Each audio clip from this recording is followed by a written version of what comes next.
Well, you met Mike Tyson. Yes, and I'm almost this close to finally doing his podcast, Hot Boxing. Oh, he invited you? Yeah. Well, we've been I talked to him talking? on Zoom Okay. about a couple of weeks ago. Yeah, dude, I'm a Mike Tyson and Jordan. I'm a Mike Tyson groupie, nigga. Can you do the Mike Tyson impression? It was always exaggerated. You know, it's always, everybody does this. It's a list. It's this. So, you know, it was, I don't know how much of an impression it was. It was just me being a caricature of him. Right. Well, I guess when you met him, he was like, I know who you are, motherfucker. Yeah, we did Best Damn Sports Show. Was John Salley the host? No, John Salley. This was back when it was great. When it was John Salley, Charlie Rose? Was it Charlie Rose, Michael Irvin, and I forget my man's name, played baseball for the Phillies, John Kruk, and Tom Arnold.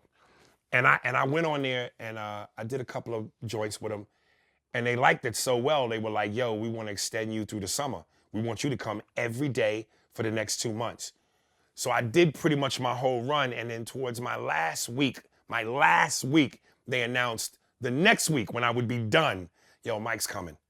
I begged the producers. I was like, man, y'all gotta let me, I gotta meet this nigga. I love this nigga, man. So they was like, okay, we'll hook it up. So Mike shows up. They do a big, Mike's coming in 2 hours. They did a countdown. The limo comes. They shoot him coming out the limo, going in the elevator, walking down the hall, all on his way to the studio. I'm standing off to the side. Nigga, I put on a suit. I don't dress up for nobody. I put on a suit. Mike's coming, and I'm standing there, and just as he's getting near the studio door, he sees me, and he makes a beeline right to me. And I was like, yo, Mike, man, I love your shit, dog. He said, nigga, I know who you are. I know who you are, nigga. I seen all the shit you do. I know who you are, nigga.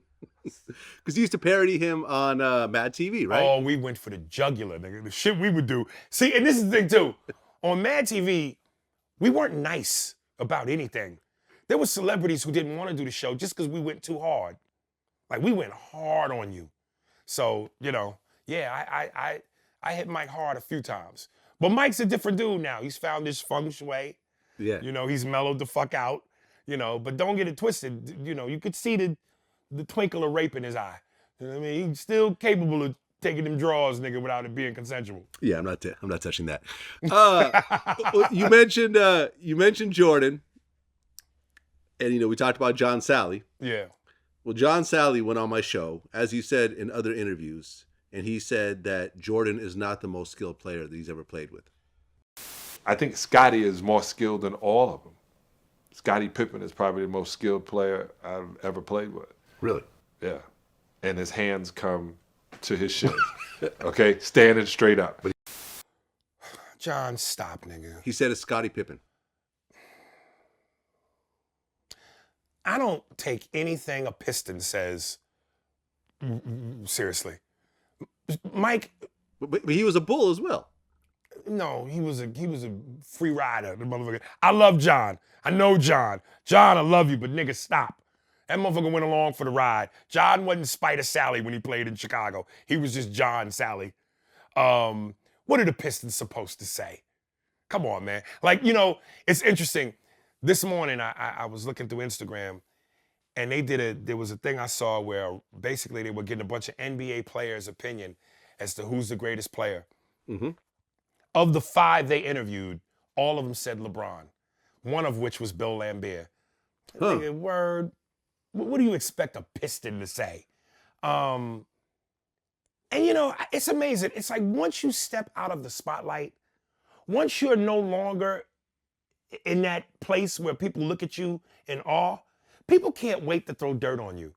How the fuck is LeBron James greater than Michael Jordan? I've seen Mike play. Like, a lot of the people that say that are young kids. They never saw Mike. Only thing they know about Mike is he's the nigga with the sneakers and the crying man. Yeah, I'm wearing the sneakers right now. I'm 44, about to be 45 in 2 days. I've watched Kobe in his prime. I've watched LeBron in his prime.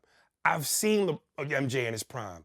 No, Michael Jordan's the greatest player to ever play the fucking game. Okay, so how would you, Jordan, Kobe, LeBron, how would you rank them? Jordan, Kobe, LeBron. So you would put Kobe. I wonder, when the fuck did LeBron pass Kobe? And let me get into this argument. I'm going to rant a little bit like I did with the Obama shit. 6-0 beats 3-6. Everybody, like Bill Lambert said, when LeBron first came in the league, he won. Won what? What did he win? When he took that garbage-ass Cleveland team to the finals, unless I'm missing something, they lost. What did he win? People go, it's impressive that LeBron's been... and let me just say, in case LeBron's people see this, I'm a fan of LeBron. I think LeBron truly is the greatest player today. I think he's going to go down as one of the greatest players of all time. But he ain't fucking with MJ. When people go, he went to the finals 9 times, but he won 3 out of 6. It'd be different if he won all 9. He won 3 out of 6. When it counted, when the game was on the line, MJ's 6-0. Yeah. 6-0 beats 3-6. What about this math is complicated? Like, let me say something, and people go, let me dispel a bunch of myths. People go, okay, so if it's all about the rings, Bill Russell. First of all, Bill Russell played in an era where there was 3 niggas in the league. And Larry Bird himself, the legend, said basketball is a black man's sport. He felt disrespected when the opposing coach put a white guy on him. Basketball is a black man game. All the greatest players are black. So if Bill Russell, and I know this ain't his fault, played in an era where they only allowed 3 niggas in the whole league, and he was a man amongst midgets, of course he won 11 rings. There's no way you can tell me that Bill Russell wins 11 rings in the late 80s, 90s era, playing against other premier big men like Ewing, Robinson, Olajuwon, Shaq. No fucking way. So let's dispel that one. Okay, if it's all about rings, Robert Horry is the greatest. He won 7. Folks, there's a difference between winning for a reason and being the reason you win. Jordan, Kobe, Shaq, Akeem, fucking Akeem, Bird, Magic. They're the franchise. Mm-hmm. They're the reason their teams win. Yes, you still need role players, but they're the reason. Robert Horry, right place, right time.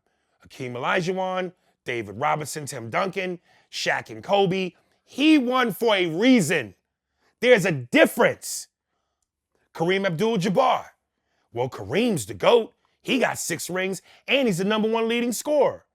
Yeah, but he didn't change the game. It's also about impact on the game. Michael made the game global. Michael took the game across the waters. Michael made the game mainstream. He made it marketable. He made it Fifth Avenue. Impact. Kareem did not have that kind of impact. Yes, he has the same amount of rings. Yes, he's the #1 leading scorer, but he didn't change the game. So let's put that argument to bed. And one more thing, I'm going to say this. So 3-6 versus 6-0. Let me put it to you like this. What would you rather have? And I'm asking you guys and you, Vlad. Would you rather have a big dick that works sometimes, 3-6, or an average dick that works all the time, 6-0?